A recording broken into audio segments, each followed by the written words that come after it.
Halo, selamat pagi Healthy People. Kembali lagi di IMC Health Corner bersama saya dengan Sarah yang akan menemani kalian semua selama 30 menit ke depan. Untuk topik IMC Health Corner hari ini, kita akan membawakan yaitu nyeri perut kanan bawah, apakah gejala usus buntu, yang akan dibawakan oleh dokter spesialis bedah Rumah Sakit IMC Sentul, yaitu Dokter Wendel Kem. Selamat pagi dokter. Pagi. Sehat dok? Sehat. Dokter, ini kan usus buntu itu merupakan penyakit yang banyak juga mengenai masyarakat Indonesia ya dok. Ya. Jadi sebetulnya apakah betul apabila kita merasakan nyeri perut kanan bawah dok, Ya. itu pasti usus buntu dok? Begini, jadi itu kadang yang beredar di masyarakat seperti itu. Nah, nyeri di sebelah kanan bawah itu, nah kita harus persamakan persepsi dulu. Jadi yang dikatakan nyeri perut kanan bawah itu kadang ada beberapa pasien yang ternyata setelah datang ke rumah sakit ternyata dia nyeri perutnya kanan atas. Jadi ada beda-beda. Misalnya ya, kanan bawah, ya. itu ada juga kanan atas berarti sini dok? Iya, dia di bawah rusuk. Nah, itu kanan atas, di bawah iga ya, iga sebelah kanan itu dia kanan atas. Nah, kalau yang dikatakan nyeri perut kanan bawah itu dia nyerinya di atas lipat paha. Karena di perut itu secara anatomi di dunia kedokteran kita bagi menjadi 4 kuadran namanya. Di kuadran kanan atas, kanan bawah. Nah, kadang pasien yang datang itu nyeri perut sebelah kanan dok, ternyata dia kanan atas gitu. Jadi kita harus Itu samakan. berbeda ya dok? Berbeda. Nah, karena organ yang di situ juga beda-beda lokasinya. Gitu. Oke dokter. Dokter, kalau misalnya seperti saya, kami kan kalau perempuan setiap bulannya ada menstruasi ya dok. Nah itu terkadang saya juga merasakan nyeri perut yang sebelah bawah dok, kadang kanan, kadang kiri. Nah apakah itu juga salah satu ciri atau ada sebetulnya kalau untuk usus buntu ini ada ciri khas atau bagaimana dokter? Usus buntu dia ada ciri khas, jadi ada namanya ciri khas klasiknya. Jadi mulai dari wawancara kita tanya dulu, anamnesis namanya, kita tanyakan ke pasiennya.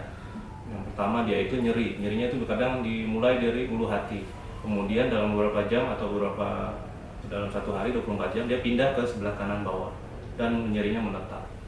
Dan kemudian baru disusul dengan gejala mual, muntah, kemudian demam. Nah itu baru wawancaranya. Kemudian kita lanjutkan ke pemeriksaan fisiknya. Nah kita tekan perutnya pada saat posisi berbaring, kemudian kita angkat kakinya kalau dia terasa nyeri, ada nyeri tekan, nyeri lepas. Nah itu kemungkinan suatu usus buntu.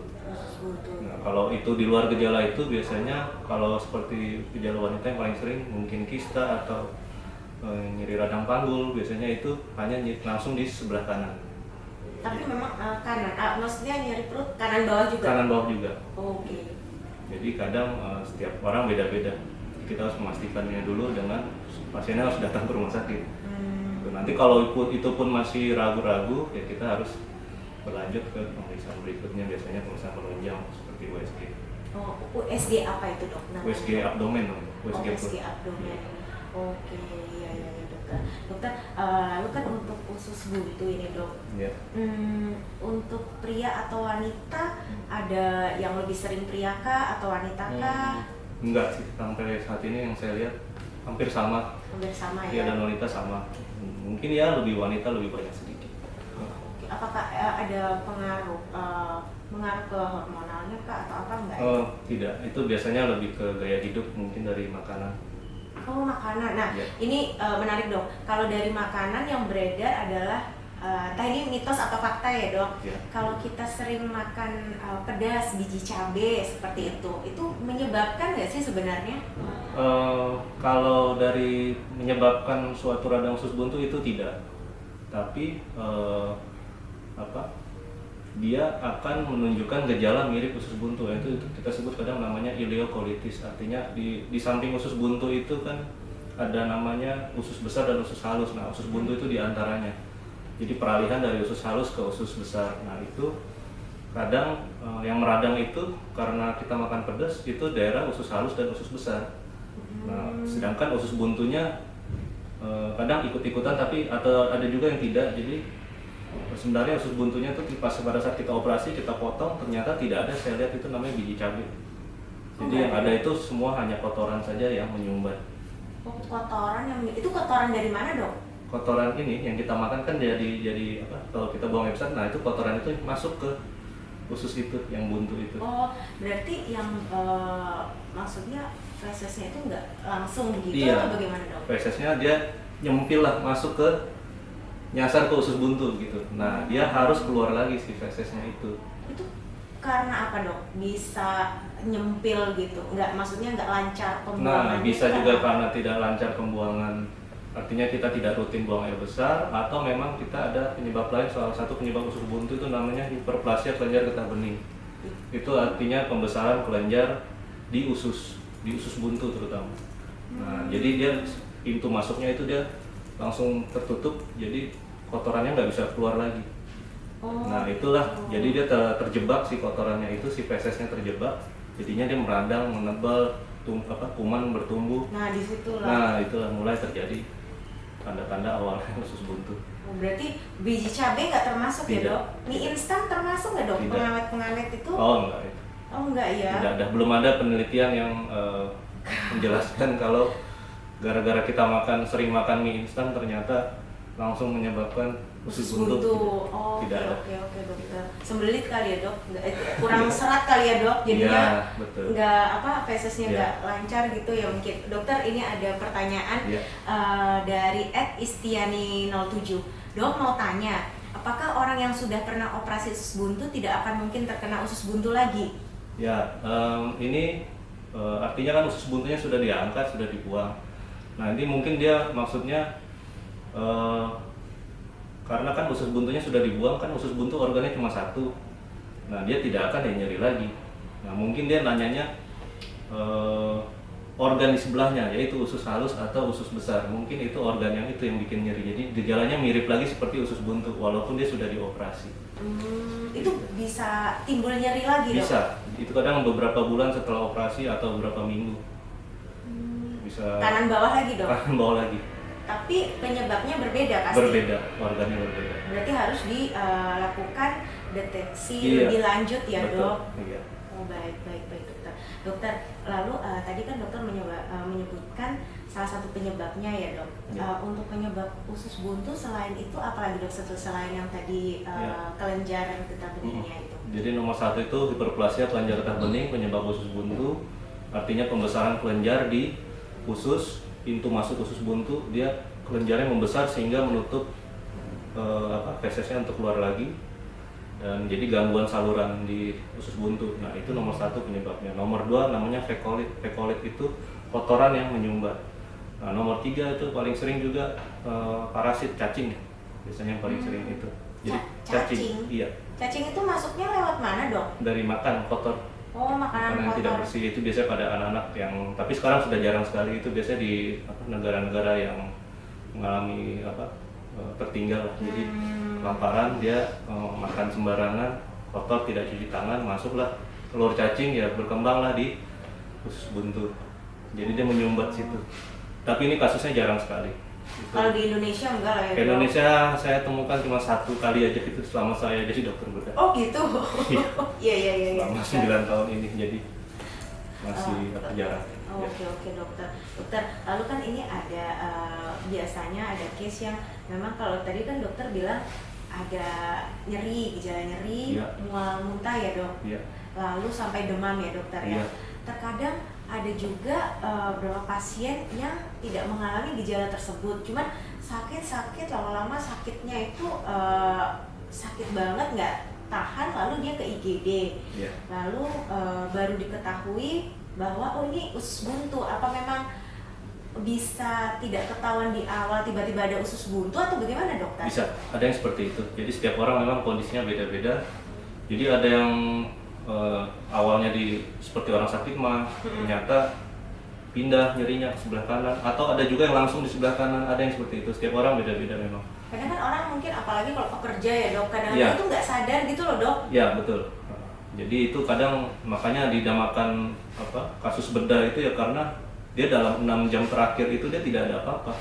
Oh. Jadi langsung oke. tiba-tiba nyeri, ada Iya. yang seperti itu. Ya. Jadi makanya kita lebih baik datang periksa ke rumah sakit ketemu dokter, jadi biar tahu apakah ini suatu usus buntu atau bukan gitu ya, karena daerah sebelah kanan ini banyak penyebabnya selain usus buntu, jadi bisa tergantung umur. Jadi ada yang kalau umur dewasa muda, nah itu kita harus curiga yang pertama usus buntu, yang kedua TBC usus. Nanti kalau dia umurnya tua, yang pertama kita curiga atau 50 tahun ke atas belum tentu usus buntu. Kita harus curiga dia ke arah tumor usus besar atau radang usus besar, jadi lain-lain gitu. Jadi atau pada wanita kita juga harus memikirkan suatu, yaitu radang panggul, saluran kencingnya ada batu ya, seperti itu. Jadi kita harus kalau memang sudah ada keluhan, baiknya jangan meraba-raba sendiri. Betul, ya dok. Iya. Harus segera periksakan ke dokter ya dok. Apalagi kalau untuk di Rumah Sakit IMC Sentul ini, healthy people nggak perlu takut ya dok untuk datang dan periksa ke Rumah Sakit IMC Sentul. Karena di Rumah Sakit IMC Sentul juga sudah betul-betul menerapkan protokol kesehatan yang sesuai dengan standar Kemenkes dan WHO ya dok. Jadi kita pun tidak ada yang namanya di waiting roomnya itu berkerumun gitu. Karena kan kita kan sekarang juga sudah bisa dokter untuk booking online appointment. Jadi kita sudah bisa tahu saya bisa dapat nomor berapa, lalu nanti dari customer care akan menghubungi ibu datangnya jam sekian ya. Jadi itu akan meminimalisir adanya kerumunan di ruang tunggu pasien. Betul sekali. Gitu. Dokter, kembali lagi ke topik usus buntu. Seandainya saya kena usus buntu nih dok, amit-amit jangan sampai dok. Nah itu penanganannya, apakah saya bisa obat atau memang harus kalau usus buntu pasti operasi diambil organ usus buntunya? Ya, ada yang beberapa pendapat seperti ini. Jadi dulu sebelum ya sekitar tahun 1800-an ini secara teori ya, jadi sama penelitian, jadi kalau orang terkena usus buntu memang harus operasi gitu ya. Nah sekarang dengan perkembangannya antibiotik, zaman sudah maju, jadi pengobatan juga sudah lebih baik. Kadang kita perhatikan kalau kasusnya masih ringan, usus buntunya belum pecah, dan atau setelah kita lakukan USG atau CT scan ternyata diameternya itu masih kurang dari 7 mm artinya. Nah itu kadang kita bisa melakukan pemberian antibiotik dulu. Pertama antibiotik dong? Iya, antibiotik. Tapi kalau dia tidak berhasil, baru kita sarankan operasi. Tapi itu pun antibiotiknya yang saya sarankan bukan yang dengan oral, artinya pulang, tapi harus dirawat lebih baiknya. Oh gitu. Sambil nunggu. Jadi kalau dia dalam 2-3 hari dia membaik, nyerinya hilang, nah berarti aman. Tapi kalau dia masih berlanjut, masih tetap nyeri, mau nggak mau ya harus diangkat gitu. Untuk teknik dalam penanganan usus buntu ini ada teknik khusus kah atau bagaimana dokter? Soalnya kan kadang orang kalau bayangan, aduh operasi gitu ya dok, ini pasti nanti akan dibedah di sayatannya panjang atau bagaimana gitu dok. Dan pasti kan akan kalau dari wanita sendiri kan membekas ya dok gitu. Pasti. Itu bagaimana ya dok? Ada penanganan khusus kah? Iya, jadi zaman sekarang juga banyak teknologi operasi yang sudah maju. Jadi ada operasi usus buntu, ada yang zaman open, artinya sayatan di sebelah kanan. Nah ada lagi yang metode laparoskopi. Artinya kita namakan itu operasi lubang kunci. Jadi dia sayatannya cuma sekitar 1 cm gitu ya. Nah itu di IMC Sentul ini kita pakai metode seperti itu juga bisa, laparoskopi. Nah, itu lebih baik memang untuk wanita karena bekasnya itu tidak ada yang tidak terlihat sama sekali. Jadi benar-benar bagus buat wanita. Jadi tidak menimbulkan bekas lah. Iya, kalau yang sayatan panjang itu kan lebih, kayaknya recovery juga lebih lama ya dok? Recovery lebih lama, bisa 3 harian, 4 harian kadang, dan lebih nyeri karena kadang kita harus potong ototnya. Jadi nah itu yang membuat dia setelah operasi geraknya itu lebih terbatas. Nah, berbeda dengan laparoskopi, kita tidak memotong otot, tidak terlalu banyak otot yang dipotong. Jadi setelah operasi kadang dia bisa langsung jalan, bisa langsung pulang besoknya. Oh cepat ya dok? Iya. Besoknya bisa langsung pulang, langsung mobilisasi ringan lah ya dok? Enggak juga langsung. Oh enggak? Oh udah bisa? Iya, benar-benar kayak orang nggak sakit gitu. Oh oke dokter. Dokter, ini ada pertanyaan lagi dok dari @sofivi. Dok mau nanya, kalau sudah pernah usus buntu terus sudah dioperasi, kenapa Ya. bisa timbul lagi sakitnya seperti kamu gitu? Penyebabnya apa saja dok? Ini sepertinya pertanyaannya sama ya dok, seperti tadi Iya. ya. Mungkin dari Ibu Sofi, Ya. boleh dijelaskan lagi dok, belum menyaksikan yang tadi? Ya, oke. Jadi ada pertanyaan, dia sudah pernah dioperasi usus buntu, kemudian kok bisa timbul lagi sakitnya? Ya ini sama dengan pertanyaan tadi. Jadi itu tergantung dari operasi yang pertama. Jadi kalau operasi pertama usus buntunya sudah belum pecah atau bocor, berarti dia simple simple appendectomy, artinya operasi yang simple gitu ya. Jadi kalau untuk nyeri lagi berarti dia tidak akan nyeri lagi seperti itu. Tapi kalau operasi pertamanya dia sudah pecah, terus sayatannya panjang, nah itu kadang menimbulkan suatu namanya perlengketan di perut. Nah, jadi kenapa bisa nyeri lagi? Kemungkinan kalau dia usus buntu yang operasi pertama dia sudah pecah, artinya mungkin ada perlengketan di usus-ususnya, begitu, di dalam perutnya yang di lokasi dekat usus buntu. Atau kalau itu tidak bukan perlengketan, berarti dia ada radang di usus lagi yang tapi di sekitarnya biasanya. Itu nanti penanganannya berbeda lagi dok. Itu harus setelah usus buntu kan sudah dioperasi ya dok. Iya. Lalu ternyata ada nyeri-nyeri lagi, apakah Iya. nanti bisa ke depannya akan operasi lagi dok? Oh enggak, tergantung ini. Kita harus deteksi dulu biasanya dengan CT oke. scan dulu untuk memastikan organ mana yang terkena. Kalau dia ada benar perlengketan, ya itu biasanya sih dioperasi lagi. Tapi kalau dia bukan karena perlengketan atau cuma radang usus besar atau radang seperti gastroenteritis, itu kayak orang mencret-mencret aja, nah itu cukup minum obat aja, jadi tidak perlu operasi. Jadi nggak perlu ya dok, nggak Tidak selalu perlu, tidak selalu. tidak Betul. selalu perlu Iya. untuk dioperasi ya dok. Iya. Oke.